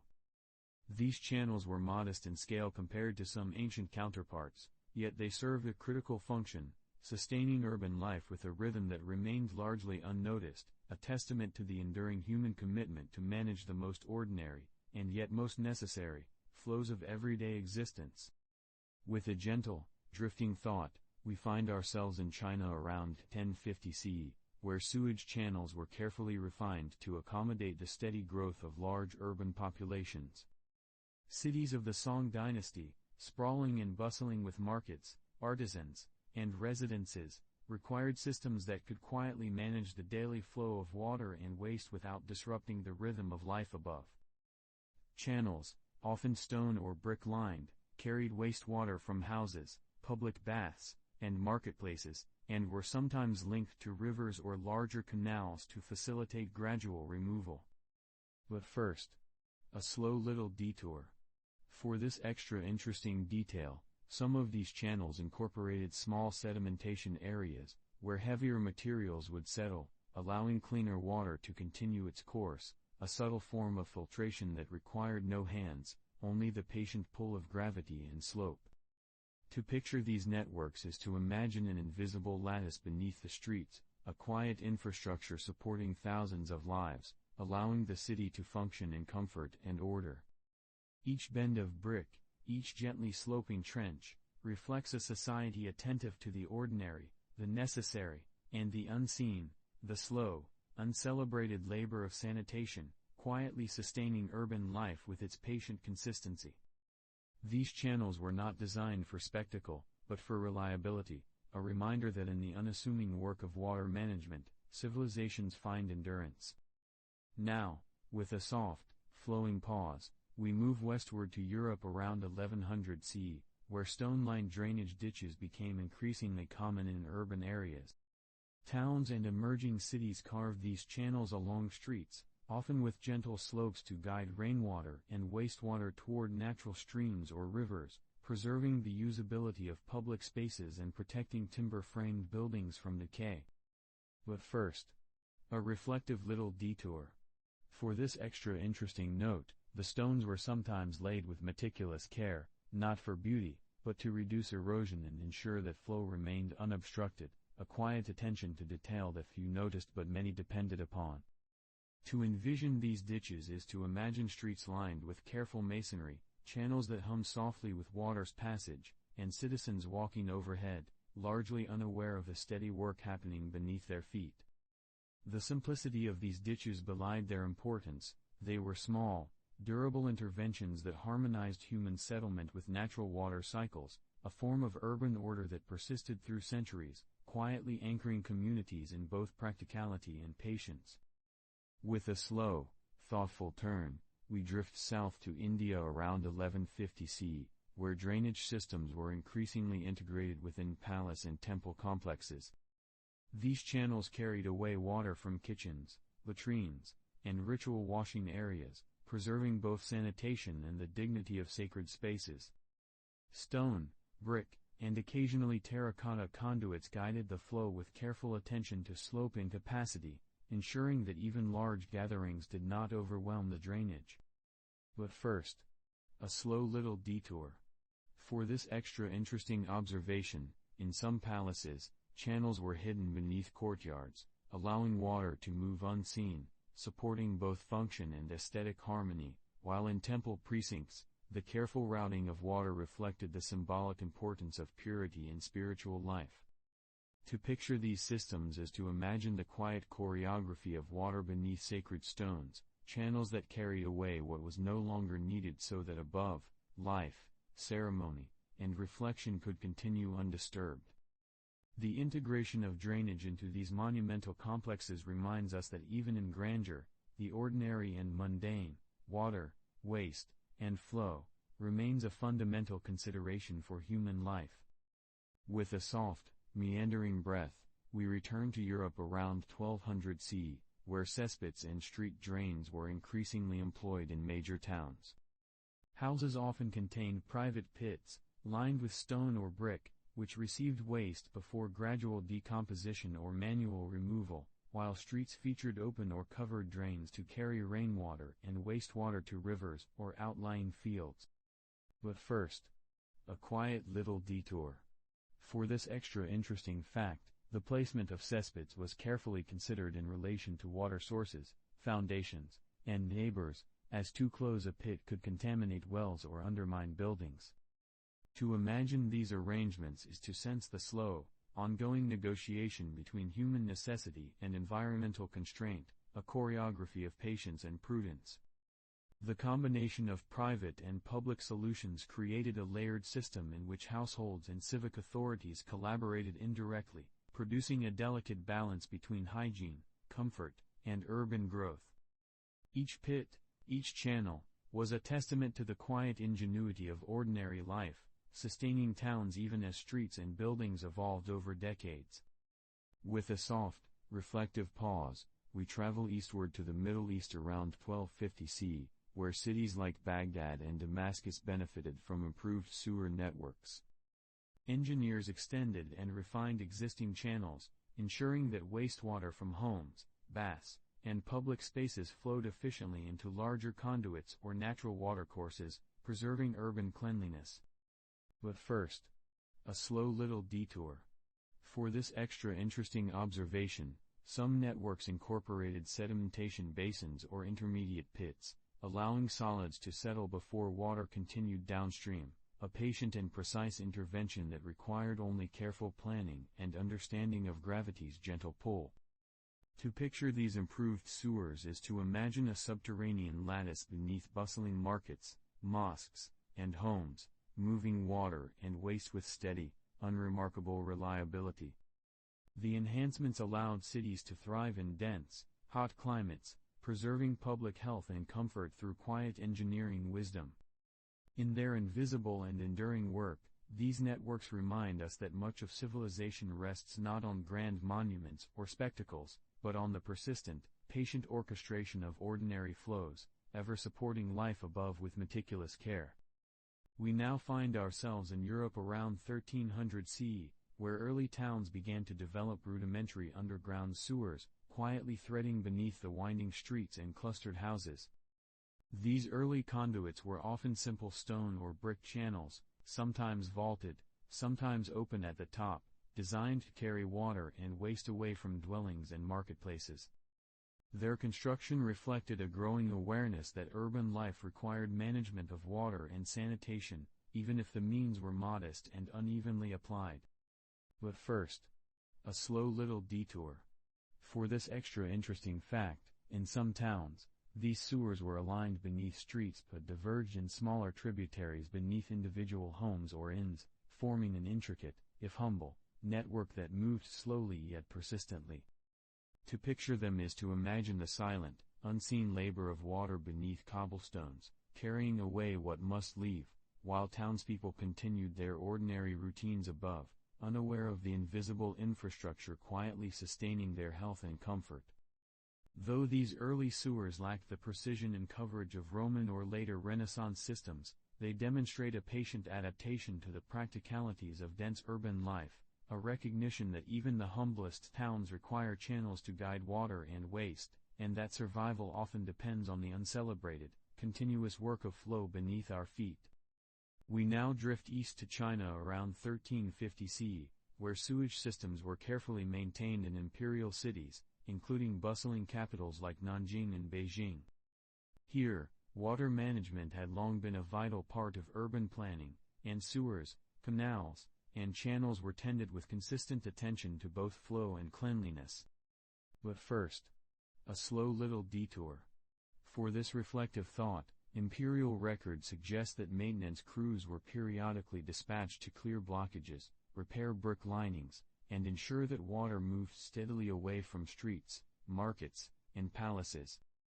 The city's lifeblood, in a sense, flowed beneath the courtyards and thoroughfares, unseen yet vital, linking residential areas, public baths, and administrative buildings to larger canals and rivers. To imagine these systems is to feel the quiet rhythm of urban life sustained by invisible care, a patient orchestration of channels, slopes, and stonework, ensuring that even amid dense populations and vibrant activity, sanitation remained remarkably consistent.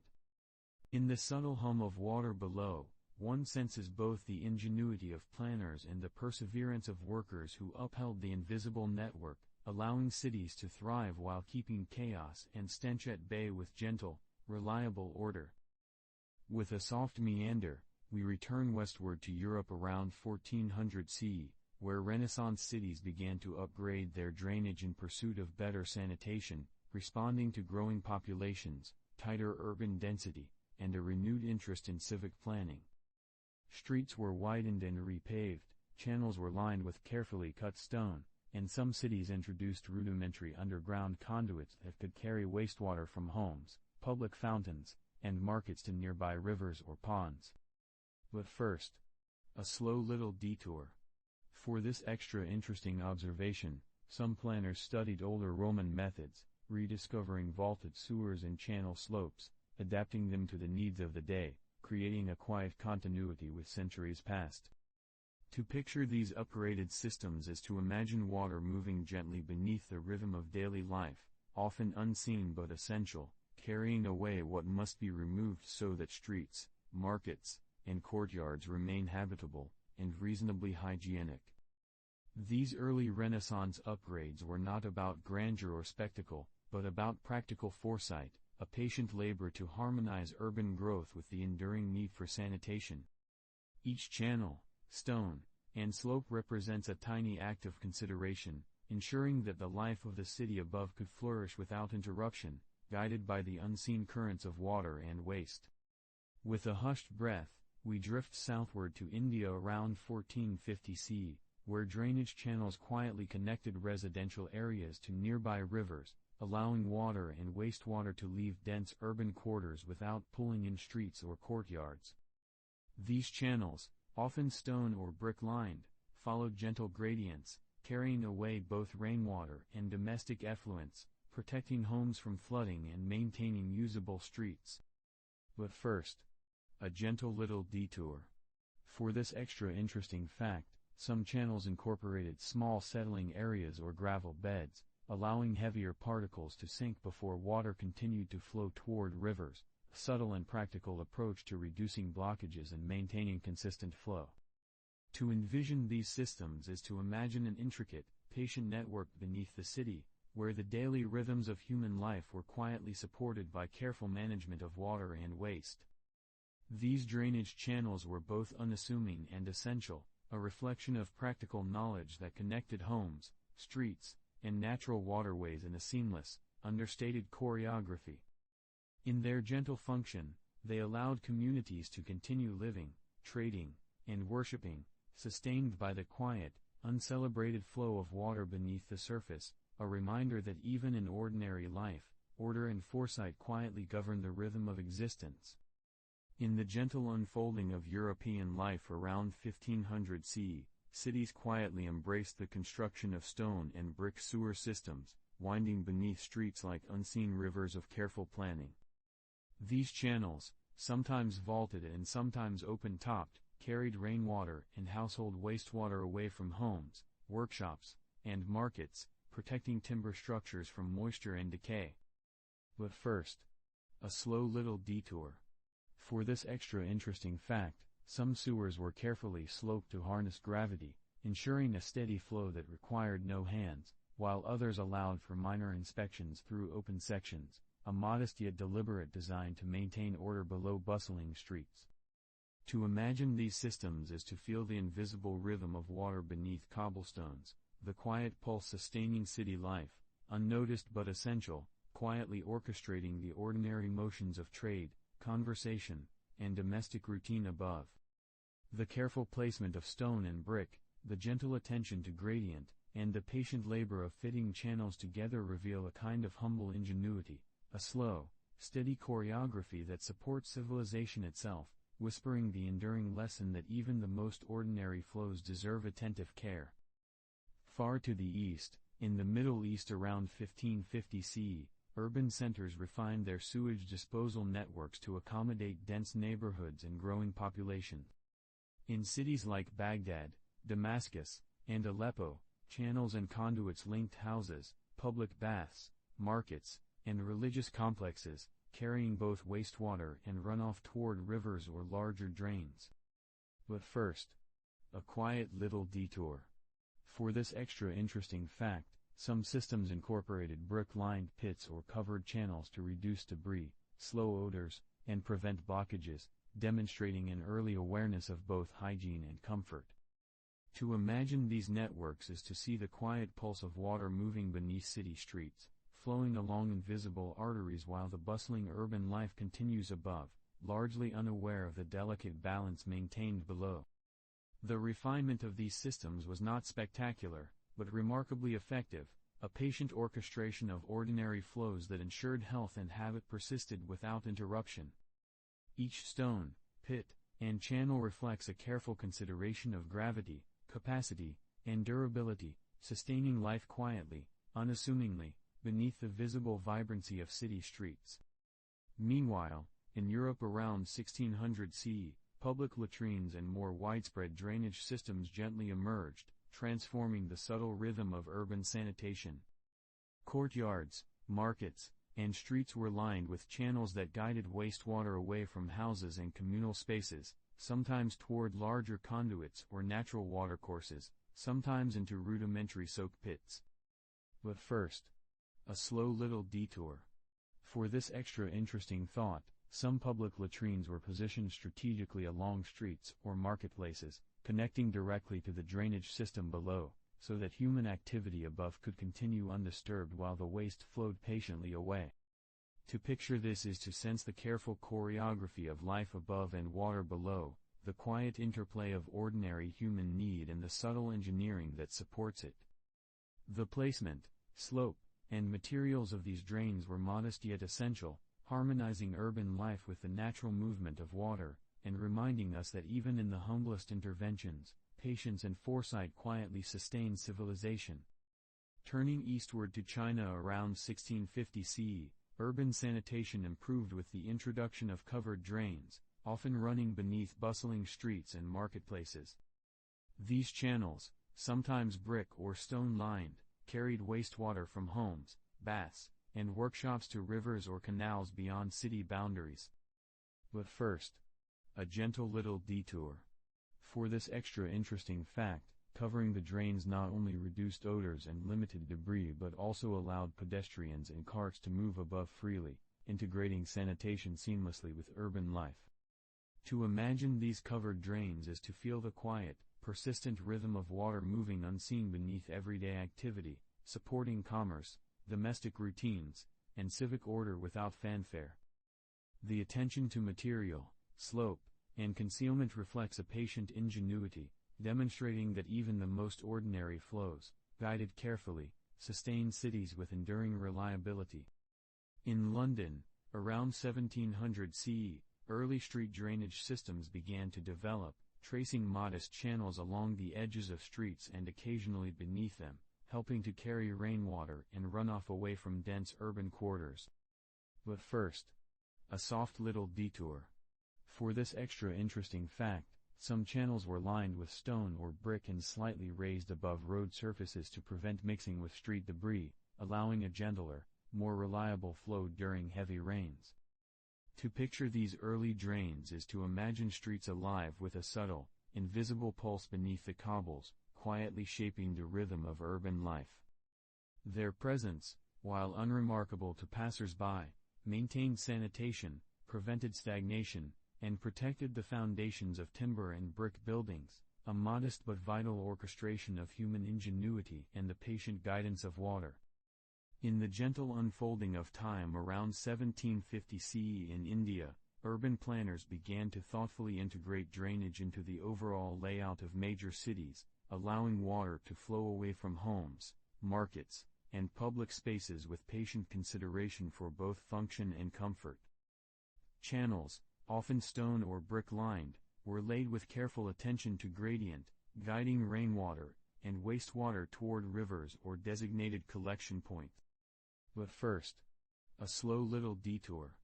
For this extra interesting fact, some channels included small sedimentation zones, where heavier particles could settle before the water continued onward, a quiet, uncelebrated technique that improved efficiency without fanfare. To imagine these networks is to picture a city softly choreographed by the invisible currents beneath its streets, supporting daily life without drawing attention to itself. The placement of drains relative to homes, courtyards, and public spaces reflects a patient awareness that urban life relies on continuous, careful management of ordinary elements. Each stone, brick, and channel is part of a slow, intricate system, carrying away what must leave so that above, human activity can continue with minimal disruption, a gentle orchestration of flow and habit that quietly preserves health, comfort, and the rhythm of the city. Across Europe, by 1800 CE, industrial cities began upgrading sewage systems to prevent disease, as the density and activity of urban populations increased and public health concerns became more pressing. Streets and alleys, once merely conduits for human and animal activity, now required careful management of water, runoff, and human waste. But first, a soft detour. For this extra interesting observation, engineers and city officials studied the patterns of rainwater, street slope, and population clusters, gradually implementing brick-lined channels, culverts, and covered drains to ensure a steady, controlled flow. To picture these systems is to sense the invisible pulse of sanitation beneath factories, marketplaces, and homes, an uncelebrated yet vital network that quietly reduced stagnation, minimized odors, and curbed the spread of waterborne illnesses. The slow accumulation of experience and observation guided the design, revealing that even in the face of industrial growth, careful attention to the ordinary flow of water could maintain hygiene, order, and habit, allowing cities to function with a quiet, persistent dignity that few noticed but all depended upon. In London, by 1820 CE, the construction of brick sewers further refined urban sanitation, as engineers carefully laid channels beneath streets to carry wastewater and rainwater away from homes and public areas. But first, a slow little detour. For this extra interesting fact, the bricks were often laid in gentle curves and vaults to maximize flow efficiency and prevent blockages, a quiet demonstration of practical ingenuity. To picture these sewers is to imagine the steady rhythm of water beneath the city, moving with patient persistence, supporting domestic routines, trade, and travel above without drawing attention to itself. Each vault, brick, and gently sloped channel represents the meticulous care of planners and workers, a slow, comforting choreography of ordinary life maintained by the invisible guidance of gravity and design. By 1850 CE, across Europe and the United States, modern sewer engineering began in earnest, incorporating brick and stone channels constructed with increasing precision and scale. engineers applied lessons from centuries of urban experience, considering slope, flow volume, and sedimentation, while also anticipating future growth and density.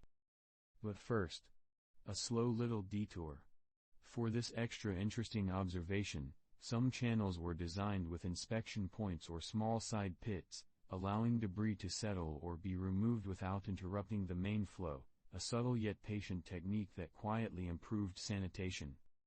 To imagine these channels is to sense a hidden rhythm beneath streets, markets, and homes, an invisible orchestration sustaining urban life with slow, unremarkable regularity. In London, around 1870 CE, Joseph Bazalgette began designing and constructing a comprehensive sewer network, a monumental yet quietly methodical project that eventually encompassed miles of brick and stone conduits beneath the city's streets. But first, a slow little detour.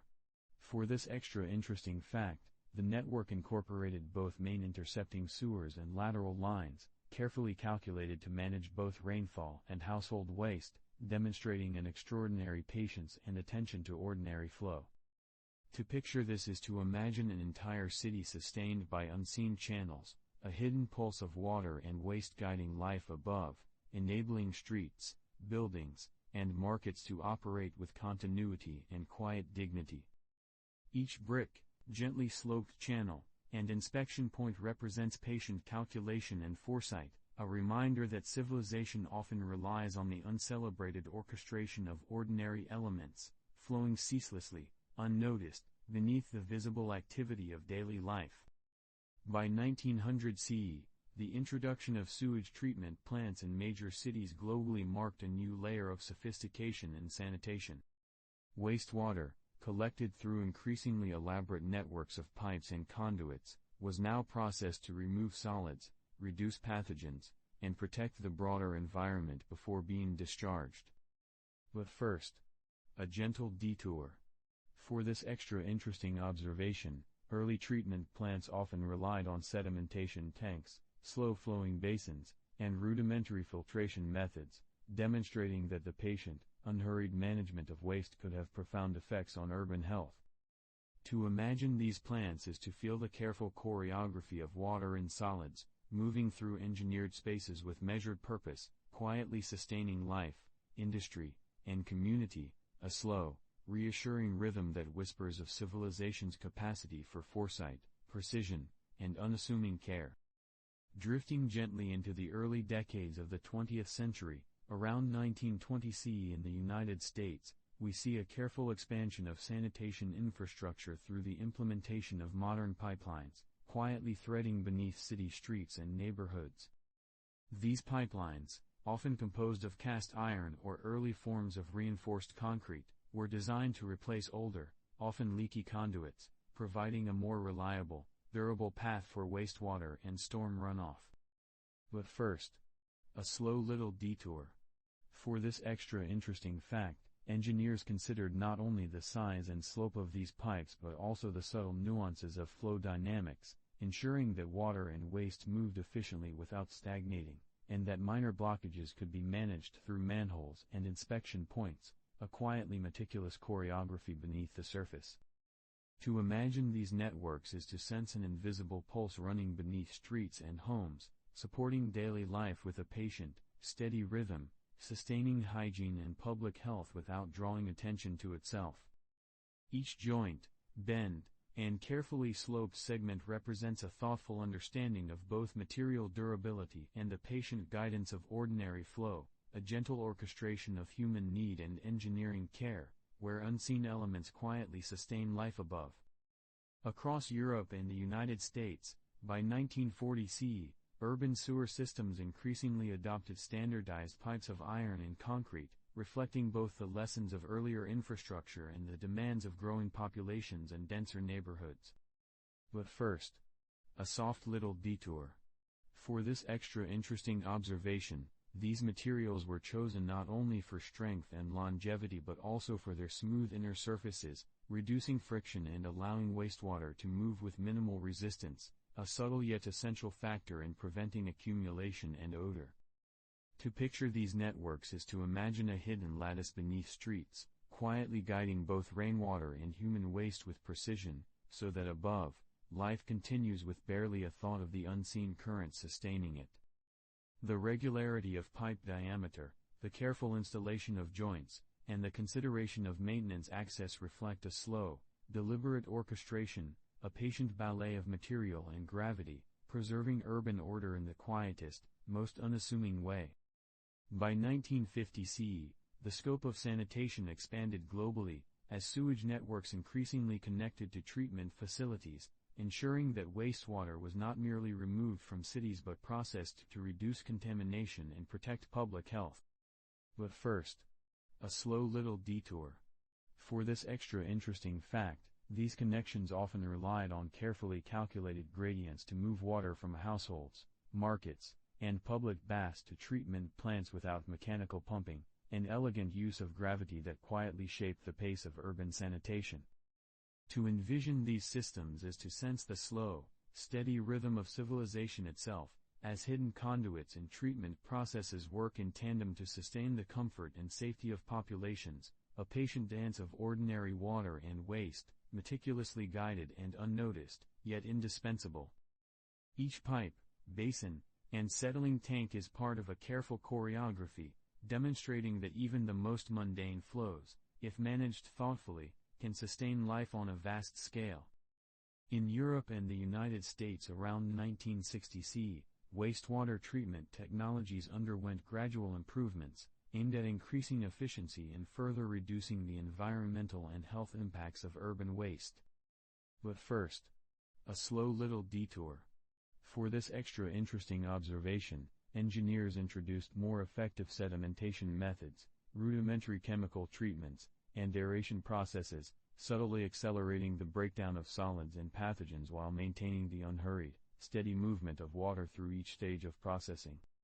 To imagine these systems is to feel the patient orchestration of machinery, water, and biological activity, quietly ensuring that communities could continue to thrive above, oblivious to the careful choreography beneath.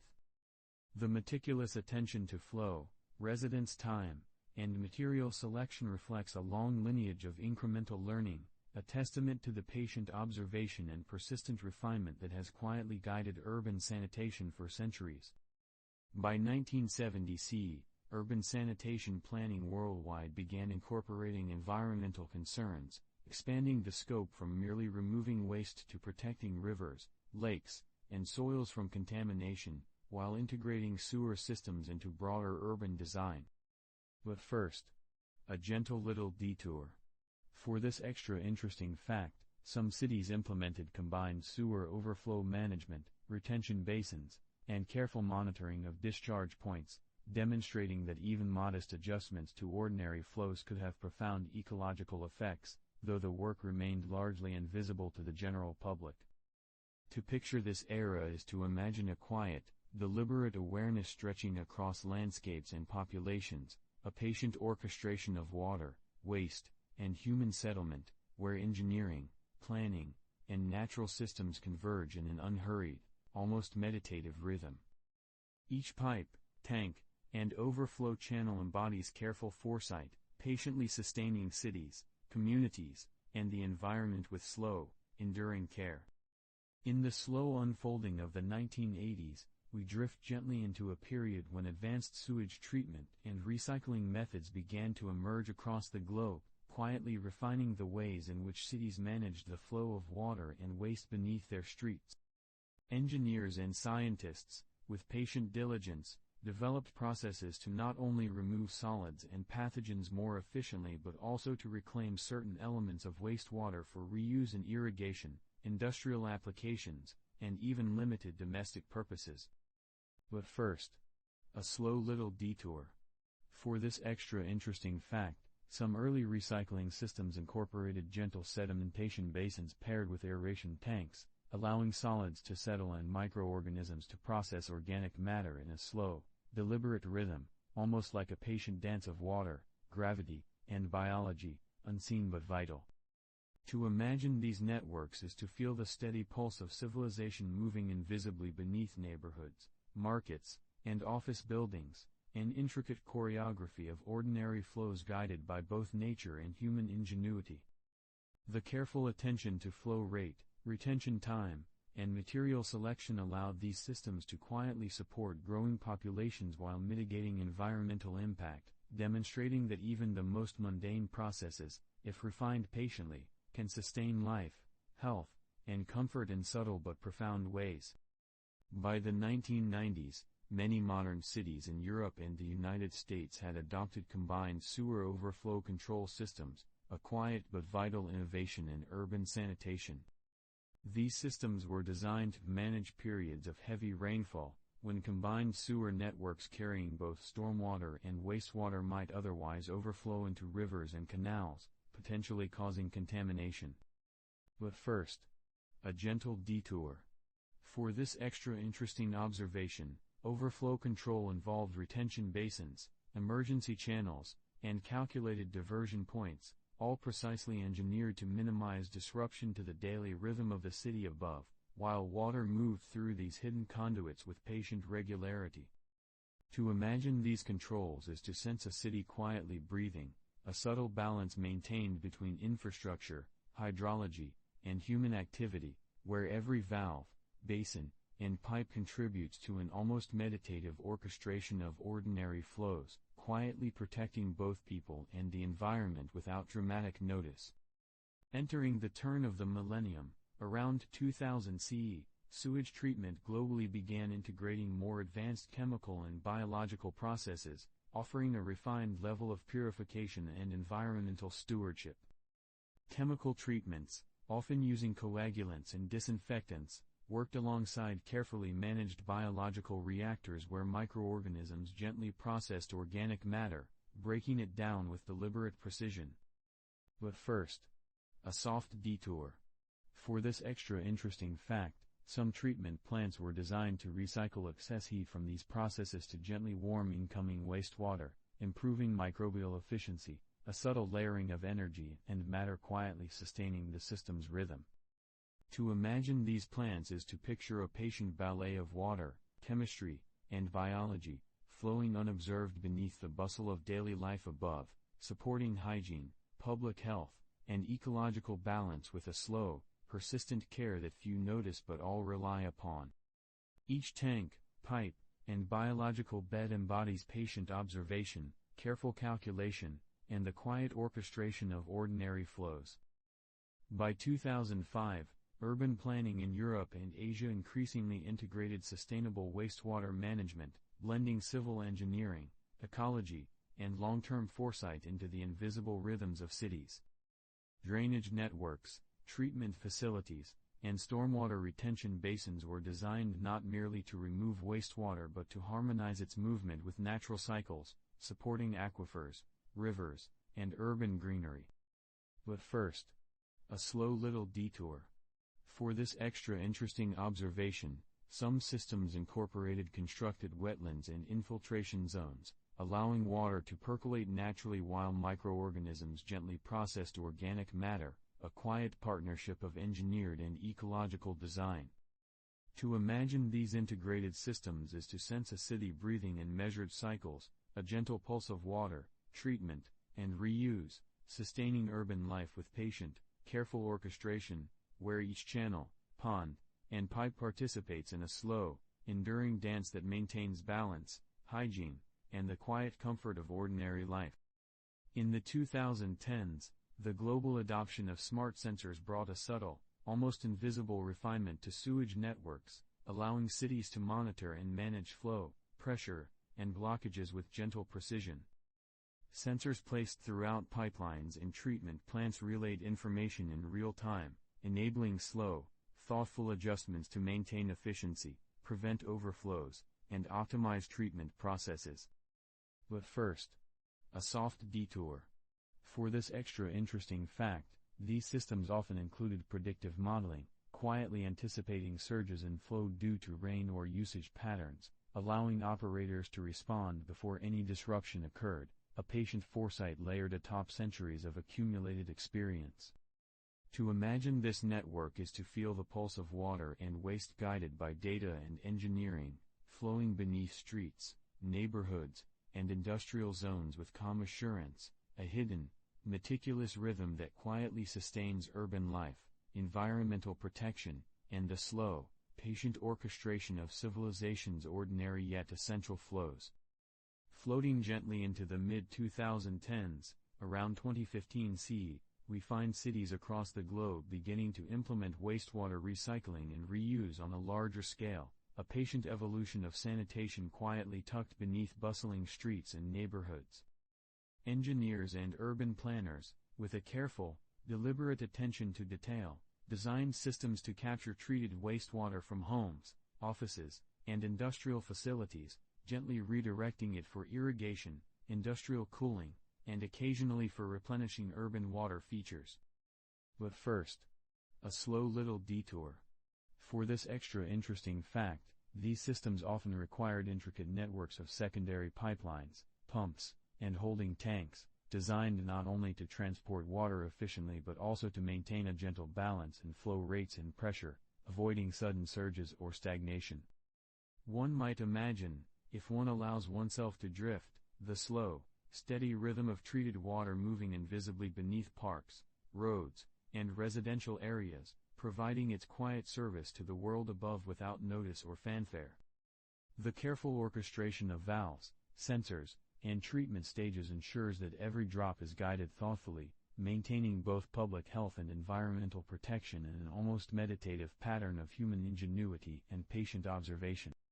Each junction, each recycled flow, is part of an unhurried choreography, a gentle ballet of water, treatment, and careful reuse, silently sustaining comfort and life in ways that most will never consciously observe, yet profoundly rely upon. Entering the decade of 2020 CE, global cities increasingly prioritized sustainable sewage systems, a slow, thoughtful refinement that quietly reduced environmental impact while maintaining the essential flow of urban life. Infrastructure planners incorporated designs to minimize energy usage, reduce chemical treatments, and prevent untreated wastewater from reaching rivers, lakes, and coastal waters, creating a subtle dialogue between engineered systems and natural cycles. But first, a slow little detour. For this extra interesting fact, some systems incorporated low-impact stormwater retention basins and vegetated swales, allowing rainwater to percolate naturally while gently assisting in the dilution and treatment of domestic wastewater, a patient partnership between civil engineering and ecological process. To envision these networks is to sense a quiet harmony, where water moves through pipes, tanks, and settling areas with deliberate rhythm, supporting both human populations and ecosystems in an unhurried, almost meditative cadence. The subtle interplay of gravity, flow regulation, and ecological integration demonstrates that even the most ordinary seeming waterborne processes can be guided with careful foresight and tender, persistent observation, quietly preserving the comfort and safety of urban life while honoring the natural world. By 2025 CE, the integration of AI-assisted sewage monitoring further refined the orchestration of sanitation infrastructure, bringing a gentle, almost imperceptible intelligence to the patient movement of water and waste. Sensors and analytical algorithms quietly track flow, pressure, chemical composition, and potential blockages, predicting maintenance needs and adjusting treatment protocols in real time, a slow, thoughtful intervention that anticipates disturbances before they occur. But first, a slow little detour. For this extra interesting observation, some AI systems even simulate hydraulic behavior under various weather patterns, allowing urban planners to gently redistribute flows or preemptively activate retention areas, a quiet collaboration of technology, observation, and natural forces. To imagine this network is to feel the pulse of modern cities guided by invisible hands, a patient, meticulous orchestration that silently supports billions of daily interactions, hygiene, and environmental protection. Each sensor, each data point, each minor adjustment contributes to an unhurried ballet of flow and treatment, where human ingenuity, machine observation, and natural cycles combine in a soft, continuous rhythm that sustains life and health with gentle, reassuring persistence. And as we drift even more softly, Noticing the quiet hum of these invisible systems beneath our cities, we might imagine the slow, patient rhythm continuing, long after our conscious thoughts have floated elsewhere. The flow of water, the guidance of sensors, the subtle interplay of engineering and nature. All continue their gentle work, quietly, persistently, without need for recognition or applause. It is a rhythm that asks nothing from us, and yet supports everything above, a soft, unassuming current beneath the everyday life of the world. Let us breathe with that quiet pulse for a moment, allowing it to fill the spaces between our thoughts, carrying us further into calm, deeper into stillness. If your eyes are closed, if your thoughts are drifting, then my job here is done for today. Thank you for spending this unremarkable moment with me. You have listened to The Sleepy Sloth, where uninteresting things become the softest lullabies.